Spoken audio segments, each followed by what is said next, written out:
Hola a todos, ¿cómo están? Espero que anden muy bien. Muchas gracias por ver este video, una nueva entrega de Pablo Borsoy, con videos de matemática y de física. Antes que nada les queríamos dar gracias por el apoyo que estamos recibiendo al canal, estamos creciendo mucho y eso nos permite hacer más videos y llegar a más gente. Por eso les pedimos que se suscriban a nuestro canal y que le den like a los videos si ustedes creen que realmente les ayuda a todo lo que es la preparación de materias y demás. Abajo van a tener nuestros datos de contacto si quieren. Estamos organizando clases grupales e individuales a distancia y presenciales. Así que si quieren más detalles tienen nuestro contacto a continuación. Vamos a empezar con el video de hoy. Lo que nos piden en este caso es comprobar que el conjunto de matrices M pertenecientes a R de P por Q es un espacio vectorial real con la suma y el producto por escalar usuales. Entonces, para entender esto lo primero que tenemos que ver es que un espacio vectorial, ¿sí?, básicamente tiene toda una definición y debe cumplir con 10 axiomas que están en teoría, que ahora los vamos a ir aplicando. La idea es que para comprobar que un conjunto, en este caso de las matrices, es un espacio vectorial real, debe cumplir esos 10 axiomas. En vez de repasarlos todos, lo que vamos a hacer es ir viendo, digamos, si se cumple cada uno y ver el enunciado de cada uno y cómo aplica en este caso. Entonces, el primer axioma lo que dice es que la suma entre vectores debe ser una ley de composición interna. Debe dar otro vector del mismo tipo. Es decir, supongamos que nosotros tenemos, el espacio en este caso va a estar definido por un conjunto de vectores B, la operación suma, ¿sí?, que es la suma en este caso usual, que conocemos, digamos, de siempre, no hay que redefinirla, un conjunto de escalares K y luego una operación que es el producto. O sea, eso básicamente son los 4 elementos que definen a un espacio vectorial. Entonces, en este caso, el primer conjunto lo que dice es que si nosotros tenemos un elemento U que pertenece al conjunto de vectores B y luego tenemos vamos a ponerle B corta perteneciente a B, ¿sí?, dos elementos de ese espacio vectorial, si nosotros hacemos la suma, operación definida acá, de ambos, eso también va a pertenecer al espacio vectorial. Es decir, esto es una ley de composición interna, así es como se llama si lo van a buscar en la bibliografía. Entonces, en este caso, nosotros si sumamos dos matrices, ¿sí?, supongamos que nosotros tenemos una matriz A, que en este caso va a ser del estilo, por ejemplo, A11, A, en este caso P1P, y luego acá,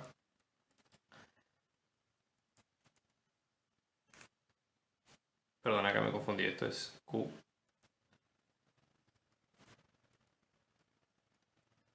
¿Sí? Entonces, otra matriz.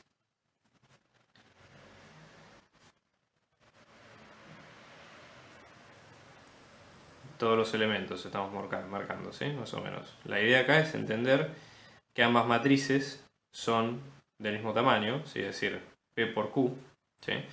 Entonces, en este caso, si hacemos A más B, eso también va a dar una matriz de B por Q. Fíjense, vamos sumando elemento con elemento, el primer elemento más el primer elemento, así sucesivamente con todos. Acá elegimos las 4 esquinas superiores básicamente para no replicar todos los elementos, pero nada, digamos, no hay demasiada diferencia, ¿sí?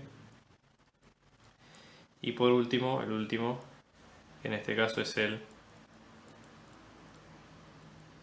Ok, entonces siempre que ustedes hagan la suma, en este caso, fíjense, A y B pertenecen al espacio y su suma también lo es. Vamos a ver la segunda propiedad, que dice, la suma debe ser, perdón, el producto debe ser una ley de composición externa. Al operar un producto entre un escalar y un vector, debe dar otro vector. Entonces, vamos a tomar un vector U que pertenece a B, ¿sí?, y un escalar, vamos a llamarle beta, que pertenece a K, ¿sí? Entonces, cuando hacemos la operación producto, definida en el espacio vectorial, cuando tenemos U producto, o mejor dicho al revés, perdón, beta por ese producto, esto pertenece al espacio vectorial, al espacio del principio. ¿Cómo se refleja esto con una matriz? Bueno, lo mismo, vamos a tomar, supongamos que tomamos la primera matriz A que teníamos al principio y B que es un escalar, en este caso puede ser un escalar cualquier número real, ¿sí? Entonces, si tenemos B por la matriz A, es lo mismo que decir beta por A11, todo ese camino hasta A1Q, idem para el resto de los elementos. Y esto lo que va a hacer es que va a multiplicar este escalar, lo vamos a multiplicar por cada elemento de esa matriz. Entonces, fíjense, en este caso esto vamos a tener beta por A11, así sucesivamente hasta beta por A1Q. ¿Y esto qué es lo que nos quiere decir? Básicamente, que nosotros tenemos una matriz que pertenece a R de P por Q, con lo cual se cumple sin problemas ese axioma. Vamos a ver ahora la tercera propiedad. Fíjense en este caso. La tercera propiedad, el tercer axioma, lo que dice es lo siguiente. La suma debe ser asociativa. O sea, tiene que estar permitido cambiar el orden de esa forma. Entonces, supongamos que nosotros tenemos los elementos U, B y W que pertenecen al espacio vectorial. ¿Sí? Entonces, si supongamos que hacemos la suma primero en este orden, sumamos primero U y B, y a esto le sumamos W, eso tiene que ser lo mismo que hacer U más la suma de B más W y con el orden que ustedes quieran cambiarle. ¿Okay? Entonces, acá no lo vamos a demostrar porque básicamente sería replicar lo mismo. Si en el caso de la matriz hacemos esto, se va a cumplir para cada elemento de las matrices. Supongamos que tenemos una matriz A, B y C, ambas de tamaño P por Q. Bueno, esto se va a cumplir para cada elemento en particular. ¿Qué dice el cuarto axioma? La suma debe ser conmutativa. O sea, tiene que estar permitido cambiar el orden de esa forma. O sea, si nosotros tenemos U y B, ambos pertenecientes al espacio vectorial, cuando hacemos U más B, primero U y después B, esto es lo mismo que hacer B primero y U después. Si tenemos dos matrices A y B que pertenecen a R de P por Q, esto se va a cumplir. Hagan el ejemplo con cualquier orden de matrices y esto va a cumplirse porque básicamente es sumar elemento con elemento y acá no hay demasiadas complicaciones. ¿Qué es lo que dice el axioma número 5? La suma debe tener un neutro. O sea, tiene que existir un elemento del conjunto de vectores que en este caso sumado con cualquier vector, ¿sí?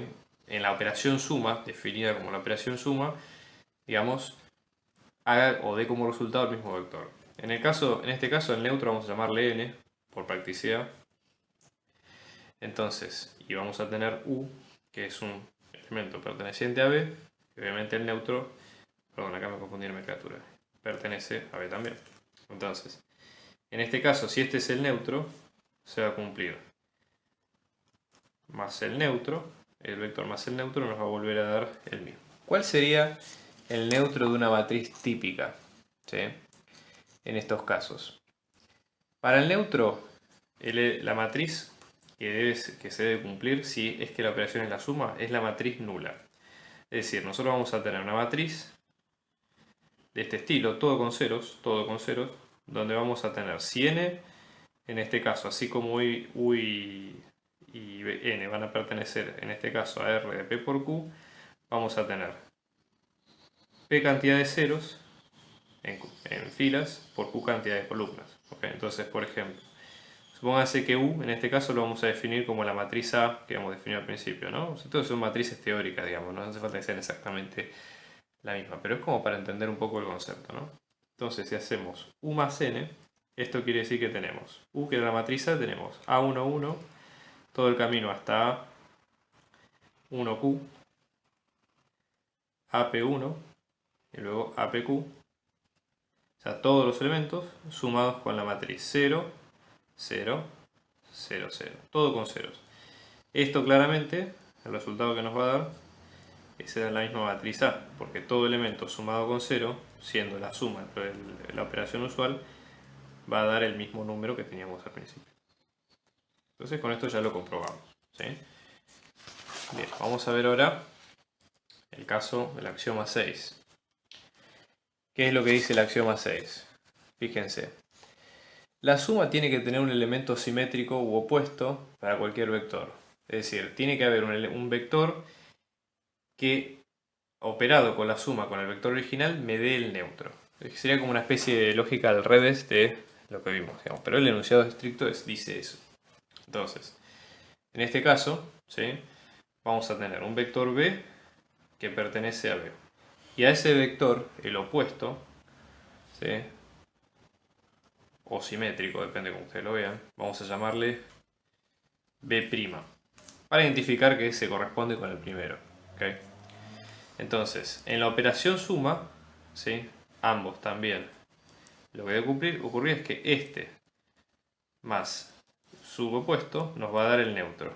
¿Sí? Entonces, ¿cuál sería en este caso para una matriz? Bueno, es más, nosotros sin saberlo lo sabemos de antemano, porque básicamente es la misma matriz, pero con los coeficientes con el signo opuesto. Pero supongamos que lo despejamos, ¿no? Como para verlo. Entonces, en este caso vamos a tener B, que es nuestra matriz A perteneciente a R de P por Q, con lo mismo que definimos al principio, y N, que es la misma matriz que hemos definido al principio. 0, todo lleno de ceros acá. Entonces, por ejemplo, nosotros tenemos la matriz B más B', esto nos va a quedar N, el elemento neutro. ¿Cómo hacemos para sacarnos esta matriz del lado de la ecuación? En realidad, una matriz, si bien esto es un poco adelantarse a lo que viene después en teoría, pero nosotros podríamos, si sumamos la misma matriz pero con los coeficientes en sentido negativo, lo que vamos a tener, ¿sí?, es que esta matriz se va a transformar en la matriz nula. ¿Okay? Igual es un poco adelantarse al resultado, pero fíjense, vamos a hacerlo punto por punto. Tenemos todos los elementos, ¿sí?, acá. A esto sumémosle los elementos de B'. Vamos a ponerle A' a cada uno para entender la correlación que hay entre cada uno, ¿sí? Entonces tenemos A11', A1Q', así sucesivamente.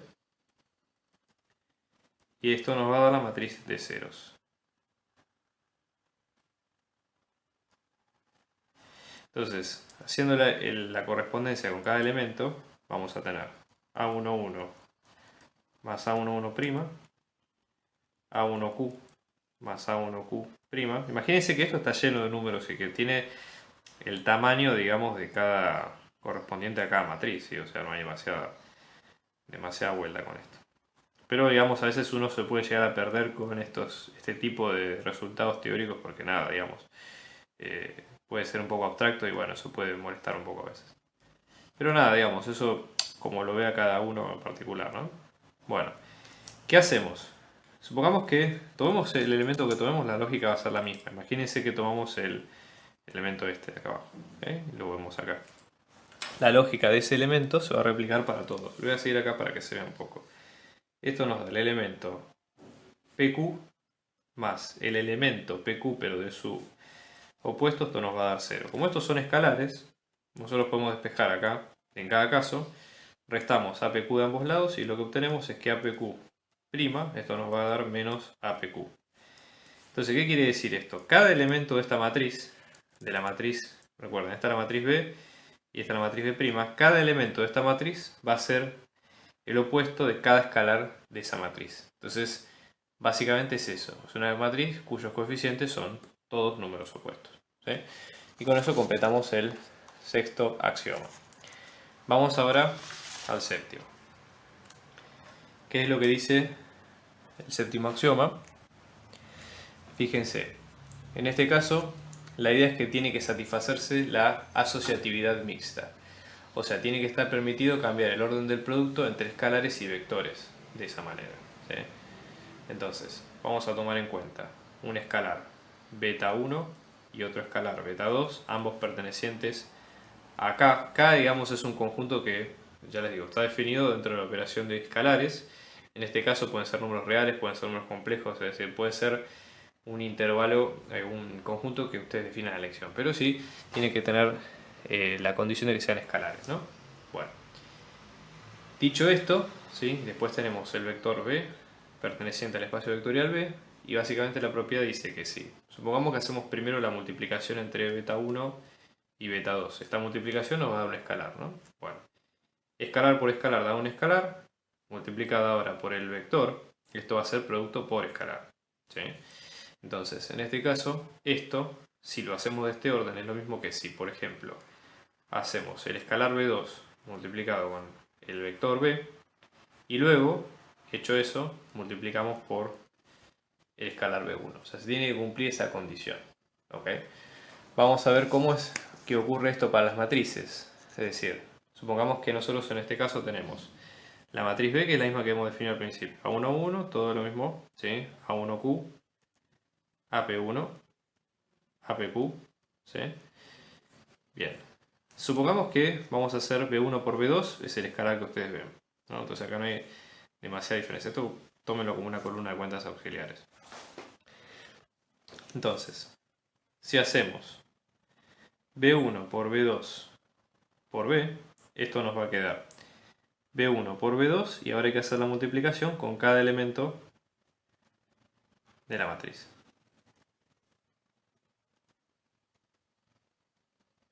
Entonces, vamos a tener este elemento multiplicado con cada elemento de la matriz.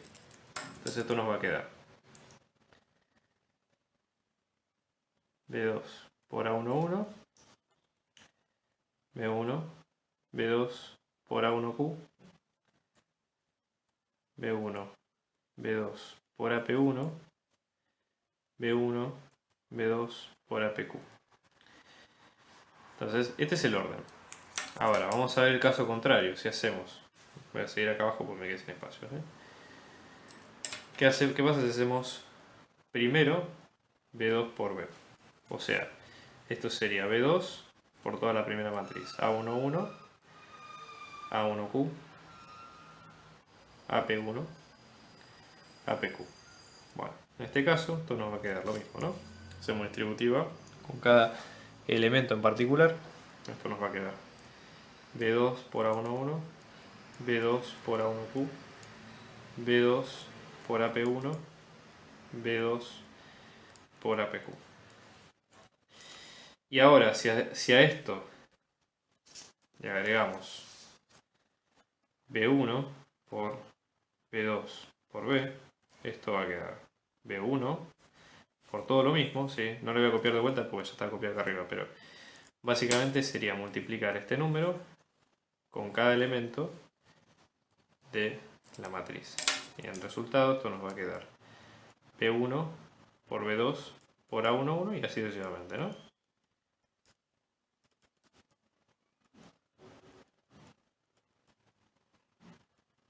Entonces, ¿qué comprobamos nosotros acá? Que el orden, ¿sí?, es el mismo. Fíjense, este, que era el resultado de hacer esta cuenta, y este otro, que era el resultado de hacer esta otra cuenta, dan exactamente lo mismo, con lo cual la propiedad del axioma está debidamente chequeada. ¿Qué dice el axioma 8? El axioma 8, en este caso, va a decir lo siguiente. Tiene que haber distributividad respecto a la suma de escalares. Entonces vamos a volver a definir B1, B2, perteneciente a los escalares, que vemos nosotros al principio, ¿sí? Y vamos a tener B, que es la matriz, el espacio vectorial B, que es la matriz de P por Q. Entonces, en este caso, si nosotros hacemos B1 más B2 multiplicada por esa matriz B, esto es lo mismo que si hacemos B1 por la matriz B más B2 por la matriz B. Entonces, vamos a calcular cada una por separado. B1 más B2, en este caso, por la matriz B, es decir, por A11, A1Q, AP1 y APQ. Con todos los elementos, ¿no? Esto nos va a dar B1 por la misma matriz,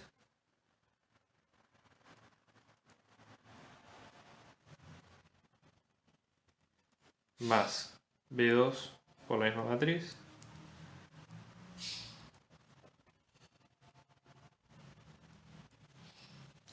y ahora, si hacemos distributiva en el primer lugar, cada uno de estos escalares va con todos los elementos, lo mismo de esta manera para acá, de la misma manera acá, y esto nos va a quedar B1 más B2 por A11, B1 más B2 por A1Q, B1 más B2 por AP1, B1 más B2 por APQ. Y esto lo que nos va a quedar es B1 por A11, B1 por A1Q, B1 por AP1, B1 por APQ, y de la misma manera para B2, B2 por A11, B2 por A1Q, B2 por AP1, B2 por APQ. Bueno, sumando elemento con elemento, ¿sí? En la correspondencia, fíjense, llegamos al mismo resultado sin mayores problemas. Bien, ¿qué dice el noveno axioma? El noveno axioma lo que plantea es lo siguiente: la distributividad respecto a la suma de vectores. Entonces, en este caso vamos a tener un elemento u y un elemento b, ambos pertenecientes al espacio vectorial, y un elemento beta 1 que pertenece a los escalares. Entonces, si hacemos la cuenta, el escalar producto con la suma de ambos espacios, esto nos va a dar lo mismo que si hacemos el escalar primero con el primer vector más el escalar por segundo vector. En este caso, para demostrarlo, lo que habría que hacer es, si tomamos U, vamos a llamarle la matriz B, que en este caso va a ser B11, B1Q, B1, BP1 y BPQ. Bueno, lo mismo vamos a definir con B, que es la matriz A que hemos definido al principio.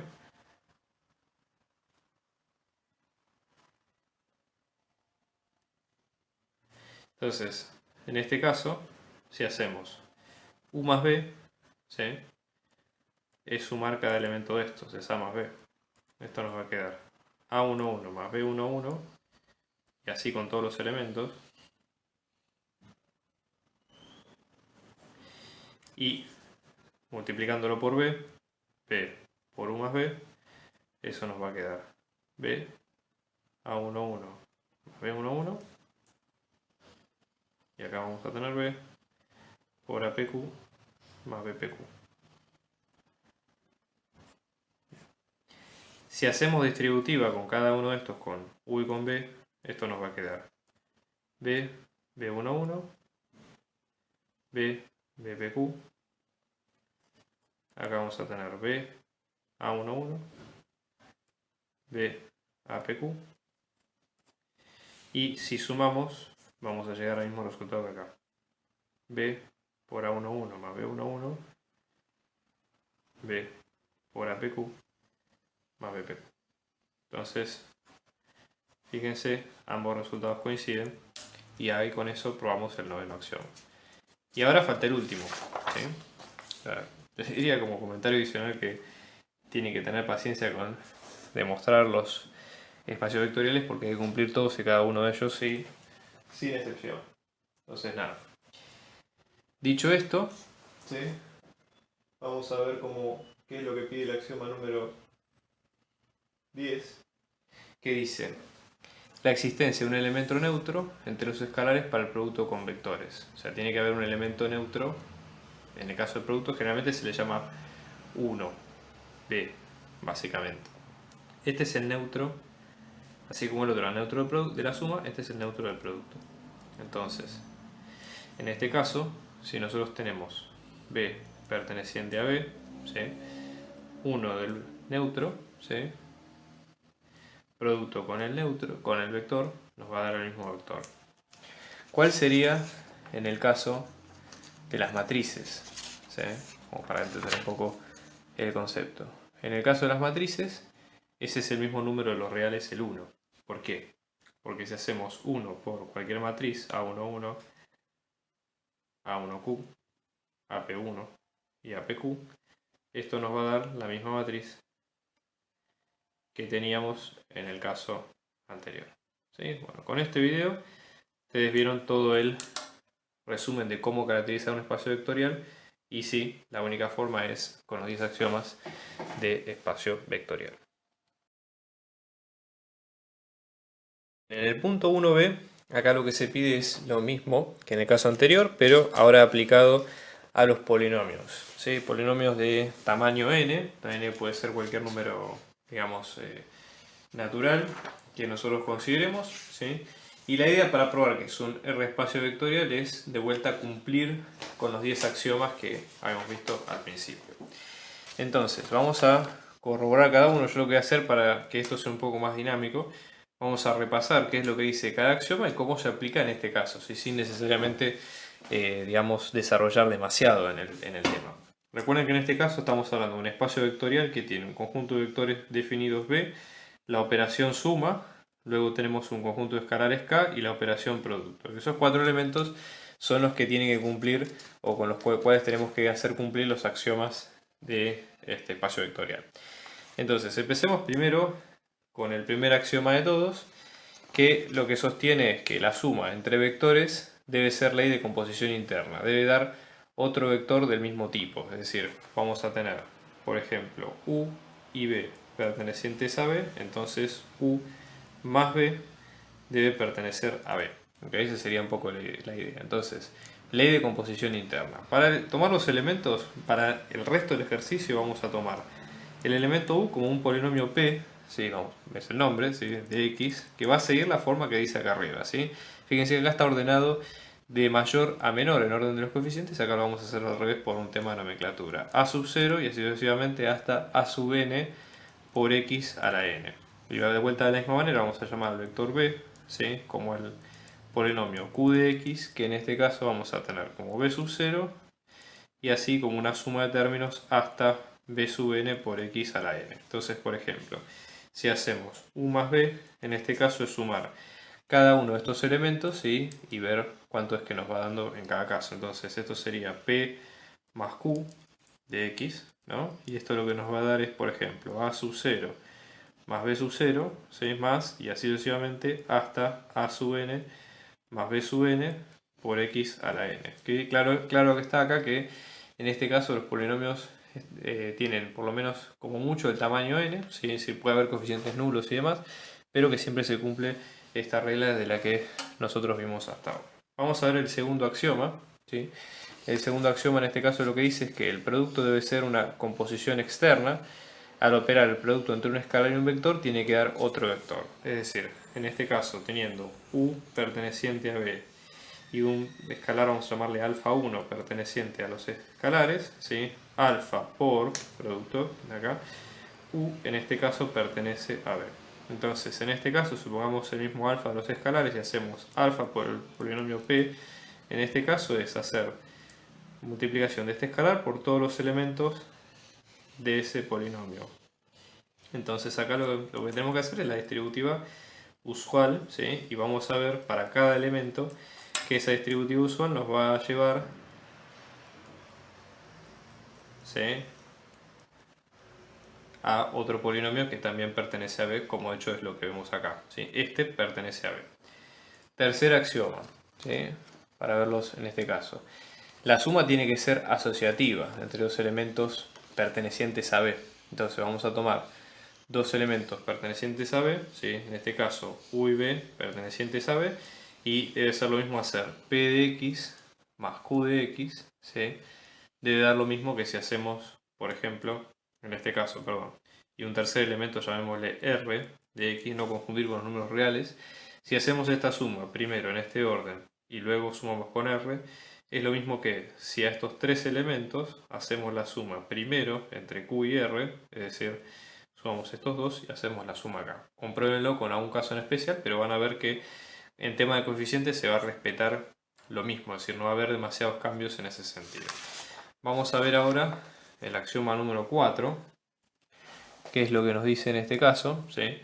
El axioma 4 lo que dice es que la suma tiene que ser conmutativa, es decir, nosotros si hacemos con los dos elementos ya definidos P y Q, hacemos la suma en este sentido. Si la hacemos primero P en lo sumando, primero P y luego Q, es lo mismo que si lo hacemos al revés, primero Q y luego P de X, ¿sí? Es exactamente lo mismo. Entonces, en este caso, pero compruébenlo con los distintos coeficientes, pero van a ver que de hecho ocurre lo mismo, ¿sí? Vamos a tener P de X, que en este caso nos va a quedar A sub 0 más, en este caso A sub n por X a la n, Q de X, que en este caso nos queda B sub 0 más B sub n por X a la n, ¿sí? Si hacemos la suma en este orden, lo que vamos a tener es, fíjense, A sub 0 más B sub 0, todo hasta a sub n más b sub n por x a la n, y si la hacemos en este orden nos va a quedar b sub 0 más a sub 0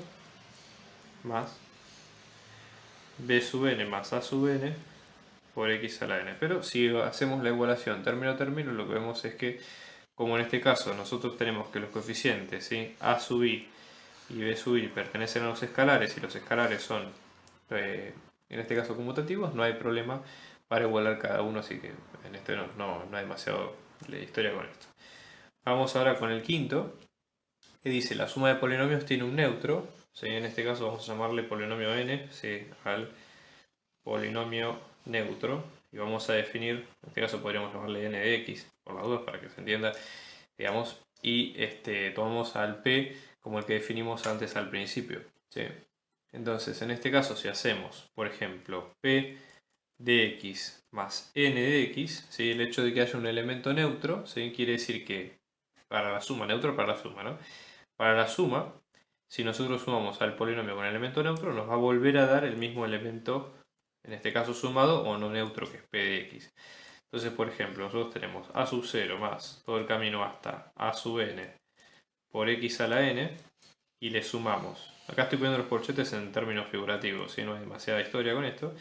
Esto nos va a volver a dar a sub 0 más a sub n por x a la n. Si ustedes se fijan acá, la única forma de que sumando algo nos vuelva a dar lo mismo, si hacemos escalar punto por punto, es que este polinomio n de x, todos sus coeficientes sean coeficientes nulos, ¿eh? 0 más, por ejemplo, 0 por x a la n. Entonces, en este caso, lo mismo que polinomio nulo, en este caso es lo mismo que tener el número 0. ¿Sí? Digamos, no hay demasiada vuelta con eso, ¿ok? Entonces, ese es el neutro de la suma. Vamos a ver el axioma número 6, que en este caso, ¿sí?, lo que dice es que la suma de polinomios tiene que tener un elemento simétrico que nos dé, en este caso, el neutro. O sea, vamos a definir el neutro como lo definimos acá y el polinomio p. Entonces tiene que existir, vamos a llamarle un p' de x, también perteneciente al espacio vectorial, tal que si hacemos la suma, operación suma, al fin en el conjunto vectorial o el espacio vectorial, entre p y p' de x, nos va a dar el neutro de x. Vamos a ver cómo es posible esto, ¿sí?, con un ejemplo, digamos, o con el ejemplo que vemos acá. Esto nos va a quedar a sub 0, estoy copiando directamente la definición de acá, más todos los puntos suspensivos, a sub n de x a la n, o sea, los n términos, y acá vamos a tener los términos de p'.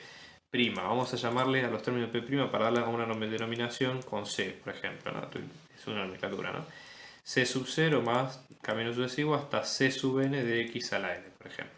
Entonces, en este caso, vamos a tener c sub 0 más caminos puntos suspensivos hasta c sub n de x a la n. Y después tenemos el polinomio nulo. En este caso, en vez de poner directamente 0, más allá de que es una redundancia, vamos a poner los coeficientes todos con 0, como para que se entienda la idea, ¿no? Digamos, el conjunto al cual apuntamos. Entonces, en este caso tenemos 0 por x a la n. Si igualamos punto a punto, si tomamos coeficiente a coeficiente, vamos a tener la siguiente igualación, supónganse. Coeficiente constante c sub 0 va a ir con este 0, luego vamos a tener los coeficientes con x a la n y así sucesivamente con todos los coeficientes que estén en el medio de esa cuenta, ¿no? Entonces vamos a tener, por ejemplo, a sub 0 más c sub 0 nos va a dar 0, con lo cual eso dice que c sub 0 es igual a menos a sub 0, pequeño detalle, y después con c sub n nos va a quedar a sub n por x a la n más c sub n por x a la n es igual a 0 por x a la n. Sacando x a la n en la ecuación, que lo podemos dividir en ambos lados y lo sacamos, esto nos va a quedar a sub n más c sub n es igual a 0, o por lo tanto c sub n nos va a quedar menos a sub n. Esto se va a cumplir para todos los coeficientes que ustedes tengan del polinomio, con lo cual, en este caso, el detalle es que lo que nos va a quedar es que p', que es el polinomio, en este caso el polinomio opuesto, es el mismo, o sea, va a tener menos 1, ¿sí?, distribuido para cada coeficiente del polinomio original. ¿Sí? Fíjense que todos los coeficientes son del mismo módulo y de distinto signo de lo que vimos al principio, ¿sí? O sea que con eso lo definimos. Vamos a hacer ahora el axioma 7, que el axioma 7 lo que dice es que en este caso tenemos que tener un tema de orden con los escalares y las operaciones. El axioma 7 lo que dice es que debe satisfacerse la asociatividad mixta, ¿sí? Es decir, supongamos que tenemos dos escalares, vamos a llamarle alfa 1 y alfa 2, que pertenecen al conjunto de los escalares, y tenemos un vector b que pertenece al conjunto de los vectores que vimos al principio.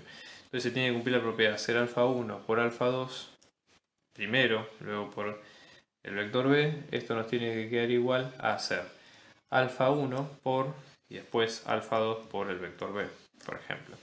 Entonces, en este caso, para corroborar que esto sea así, vamos a verlo con un ejemplo en particular. Vamos a llamarle a ese p de x que hemos definido anteriormente como nuestro elemento b, que en este caso iba a ser a sub 0 más todo el camino hasta a sub n por x a la n. ¿Sí? Entonces, por ejemplo, si hacemos alfa 1 por alfa 2 primero y luego por b, esto nos va a quedar el escalar alfa 1 por alfa 2, que es un escalar, ¿sí? Por a sub 0 más todo el camino hasta a sub n de x a la n. Haciendo distributiva con cada elemento, ¿sí? En este caso, esto es porque básicamente en este caso tenemos una distributiva común, ¿sí? Con cada uno de los elementos, y así con todos los que están en el medio, nos va a quedar alfa 1, alfa 2 por a sub 0 más todo el camino hasta alfa 1, alfa 2 por a sub n de x a la n. ¿Sí? Vamos a hacer ahora al revés. Vamos a tener primero alfa 2 por b, es decir, acá tenemos alfa 2 por a sub 0 más todo el camino hasta a sub n por x a la n. Esto nos va a quedar alfa 2 por a sub 0 más todo el camino hasta alfa 2 por a sub n por x a la n. Y luego hacemos alfa 1 por el resultado que tuvimos en el punto anterior. En este caso, esto nos va a quedar alfa 1 por toda esta cuenta, es decir, alfa 2 por a sub 0, alfa 2 por a sub n por x a la n, y haciendo de vuelta distributiva, esto lo que nos va a quedar es alfa 1, alfa 2 por a sub 0, todo el camino hasta alfa 1, alfa 2 por a sub n por x a la n. Si se fijan, tenemos la misma correspondencia para cada elemento que vimos, con lo cual se cumple, digamos, el axioma. ¿Okay? El axioma 8 lo que habla es de la distributividad respecto de los escalares. Entonces vamos a repasar ese concepto, en este caso. Acá lo que tenemos es que, imagínense, así como hemos definido alfa 1 y alfa 2 pertenecientes al escalar, vamos a tener un alfa que pertenece a los escalares y vamos a tener u y b que pertenecen al espacio vectorial. Entonces se debe cumplir para la distributividad respecto a la suma de escalares, que en este caso vamos a tener, supongamos,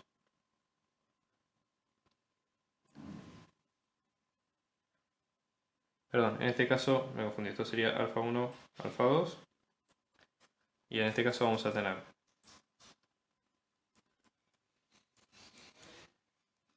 esto nos va a dar igual a, debería que cumplir esa cuenta como se ve a continuación. Entonces, en este caso, vamos a hacer lo siguiente, ¿sí? Fíjense, para no volver a escribir todo, vamos a tener este resultado, o sea, en este caso definir u como el vector, el polinomio p que habíamos dicho al principio. Ya este resultado está acá, es decir, acá vamos a tener alfa 1, en realidad no, disculpen porque esto sería con más, fue un error mío de comprensión. Entonces, alfa 1 más alfa 2, en este caso, por a sub 0 más todo el camino hasta a sub n de x a la n. Acá vamos a tener alfa 1 por a sub 0 más todo el camino hasta a sub n x a la n. Y acá lo mismo, alfa 2 por a sub 0 más todo el camino hasta a sub n x a la n. Si ustedes se fijan, acá hacemos distributiva primero, alfa 1 más alfa 2 por a sub 0 más todo el camino hasta alfa 1 más alfa 2 por a sub n por x a la n. Y esto nos va a quedar alfa 1 por a sub 0 más alfa 2 por a sub 0, ¿sí? Más todo el camino, y acá ya podemos simplificarlo poniendo alfa 1 más alfa 2 por a sub n por x a la n, y con eso ya cumplimos el propósito, ¿sí? Vamos a ver ahora el caso de el axioma número 9, que en este caso lo que habla es la distributividad respecto de la suma de vectores. Es decir, si en este caso, por ejemplo, nosotros tenemos un escalar alfa perteneciente a los escalares y vamos a tener u y b perteneciente al campo vectorial b, se va a cumplir que alfa por la suma de u más b nos va a quedar lo mismo que alfa por u más alfa por b. Entonces en este caso a u lo vamos a definir como el primer polinomio a sub 0 más todo el camino hasta a sub n x a la n. El segundo lo vamos a definir como b sub 0 más todo el camino hasta b sub n por x a la n. Entonces, alfa por u más b, esto nos va a quedar alfa por a sub 0 más b sub 0 más todo el camino hasta a sub n más b sub n por x a la n. Entonces esto nos va a quedar alfa por a sub 0 más b sub 0 más todo el camino hasta alfa por a sub n más b sub n por x a la n. Y después tenemos alfa por u, esto nos va a quedar alfa, haciéndolo más corto, ¿no? A sub 0 más todo el camino hasta alfa por a sub n x a la n, alfa por b sub 0 más todo el camino b sub n por x a la n por alfa, ¿sí? Y sumando estos dos vamos a llegar, fíjense, al mismo concepto, ¿sí? Alfa sub 0 más alfa por beta sub 0 da esto, y después acá la suma da perfecto. Y el último axioma en este caso es que ¿qué pasa, por ejemplo, cuando nosotros tenemos el neutro desde el producto? En este caso el neutro del producto sería el 1b, ¿sí? Entonces, en este caso vamos a tener el polinomio, ¿sí? 1b por p de x, nos tiene que quedar nuevamente p de x, ¿sí? En este caso 1b, si es por a sub 0 más todo el camino hasta a sub n x a la n, nos va a dar de vuelta a sub 0 más todo el camino hasta a sub n x a la n. En este caso, igualando componente a componente, ¿sí? Vamos a ver que el 1b es el 1 de todos los escalones. Y así, con eso comprobamos que el polinomio o el espacio dado por los polinomios es un espacio vectorial.